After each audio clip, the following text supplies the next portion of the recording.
A prova de que Sonic 3 vai ser o melhor filme da franquia é também que esse terceiro filme fez o próprio Jim Carrey voltar atrás da sua aposentadoria, né, que ele tinha anunciado lá no final do segundo filme, e agora a gente vê ele de novo não só como o Robotnik, mas também interpretando o avô dele, o Gerald Robotnik. O cara voltou em dose dupla. Mas afinal, de onde surgiu o Robotnik? Por que ele virou um cientista? E quais são as informações que os filmes deixaram de te contar sobre ele, hein? Fica tranquilo que nesse vídeo você vai conhecer tudo o que precisa sobre o vilão mais icônico do Sonic. E fique esperto, hein? Que aqui no canal tá cheio de conteúdo sobre Sonic 3. Se você gosta, tá no lugar certo. Então chega mais e vamos lá!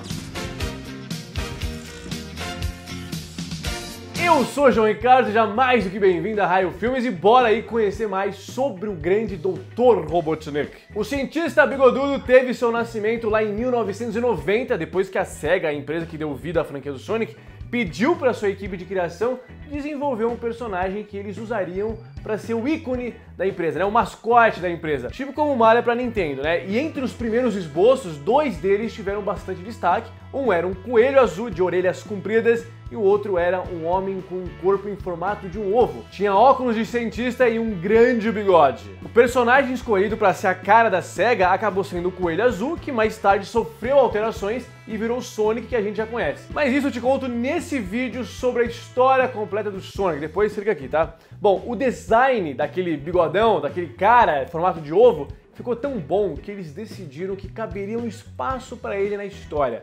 Robotnik então foi escolhido para ser o maior vilão e completo oposto do Sonic. Enquanto o Ouriço Azul viveria numa ilha cercado pela natureza, o Robotnik seria um humano dominador de tecnologias perigosas, que criava máquinas e seria uma grande ameaça para o Sonic. E se você fica confuso, né, em relação ao nome do Robotnik, se é Eggman, se é Ivo, essa mistura aconteceu porque quando o Sonic saiu do Japão, a SEGA da América teve o trabalho de divulgar o personagem por aqui.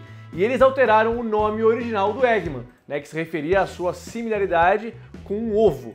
E aí eles mudaram para Ivo, que lembra também a pronúncia da palavra evil, ou seja, maldade, crueldade. E aí ficou essa troca. Mas como eles fizeram isso, sem informar a SEGA do Japão, eles deram um jeito de resolver depois isso lá em Sonic Adventure de 1998. Então eles começaram a chamar o Robotnik de Eggman como uma forma de insultá-lo devido ao seu formato parecido com um ovo. Então enquanto Ivo é seu nome verdadeiro, Eggman é um apelido que não é tão carinhoso assim. Existe também uma primeira versão da origem do Robotnik que quase ninguém conhece, tá? Que foi lançada lá na revista em quadrinhos o Sonic, usada para divulgar a estreia do game.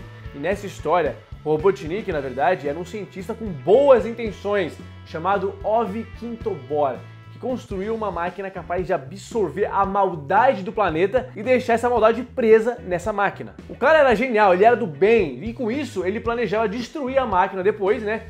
E aí assim eliminar todo o mal do mundo. Inclusive, quando ele consegue esse feito, o Quintobor e o Sonic já eram amigos. Depois que o Ouriço cavou lá um buraco na Terra e foi parar no laboratório do cientista, tá? Mas, inclusive, ele fez teste de velocidade com a ajuda do Sonic. Então, assim, os dois eram bem próximos e juntos ficaram ali no laboratório e aí acontece um acidente bizarro que fez com que toda a maldade do mundo que estava naquela máquina acabasse atingindo o cientista diretamente. Foi tudo pro Ove Quintobor. E ele estava comendo um ovo. Esse ovo que o Quintobor estava comendo, na hora foi fundido na própria aparência dele, que acabou no formato redondo como a gente conhece hoje. Eggman. Claro que um ser com toda a maldade do mundo acumulada dentro de si iria projetar sua raiva em quem ele visse pela frente. E no caso, quem estava ali com ele, infelizmente, foi o Sonic. E se você ler o nome do cientista Ove Quintobor de trás para frente, fica Ivo Robotnik. Ah, agora você entendeu, né? Depois dessa, se tu ainda não deixou o like nesse vídeo, tá perdendo tempo, né? Bom, e de maldade o Robotnik entende. A invenção dele que mais chegou perto de derrotar o Sonic foi o Metal Sonic.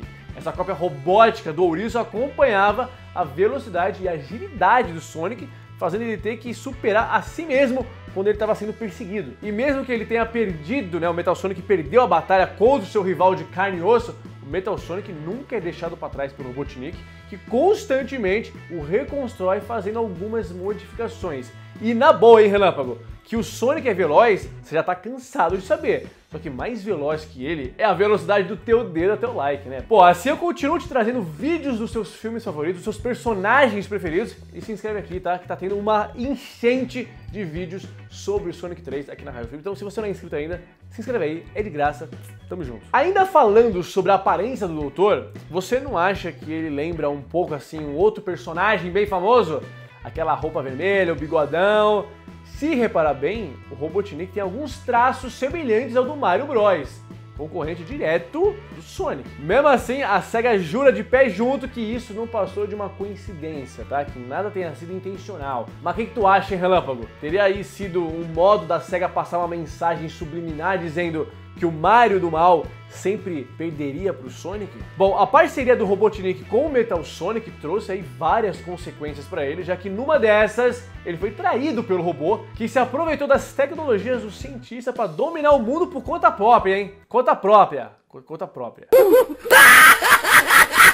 E o mais louco disso tudo é que, ainda assim, o Metal Sonic continuou querendo derrotar o Sonic. Parece que o desejo que foi implantado nele, cara, na criação dele, permaneceu intocável pra sempre. Eu fiz, inclusive, um vídeo especial falando sobre o Metal Sonic e tem muita coisa aqui que você nem sabia, que você nem fazia nem ideia que existia e que aconteceu e que rolou, tá? Depois então clica aqui, Relâmpago, que esse vídeo você precisa assistir. O Robotnik sempre foi muito trapaceiro e originalmente foi ele quem chegou no Knuckles, né, enquanto ele tava lá fazendo seu trabalho de guardião da Esmeralda, e a ideia dele foi enganar o Knuckles, dizendo que um ouriço azul e uma raposa de 2 caudas estavam na ilha tentando roubar a Esmeralda, que deixou aí o Knuckles pistola. Só que a ingenuidade do Knuckles levou ele a acreditar que o Robotnik estava falando a verdade, né? E aí ele foi tretar com o Sonic e com o Tails. E ao mesmo tempo o Robotnik aproveitou para roubar a Esmeralda, né? Então o Knuckles tentou recuperar a joia no meio do caminho, mas foi eletrocutado e acabou se juntando com o Sonic para resgatar a Esmeralda. O Knuckles, inclusive, passou por muitas coisas durante a infância dele e nesse vídeo eu te conto tudo com detalhes. E se você achou confuso o final de Sonic 3, relaxa, porque eu fiz esse vídeo aqui explicando o final do filme e principalmente explicando as cenas pós-créditos. Então clica aí, Relâmpago. Muito obrigado por ter assistido esse vídeo. A gente se vê aqui na Raio Filmes. Valeu, tchau!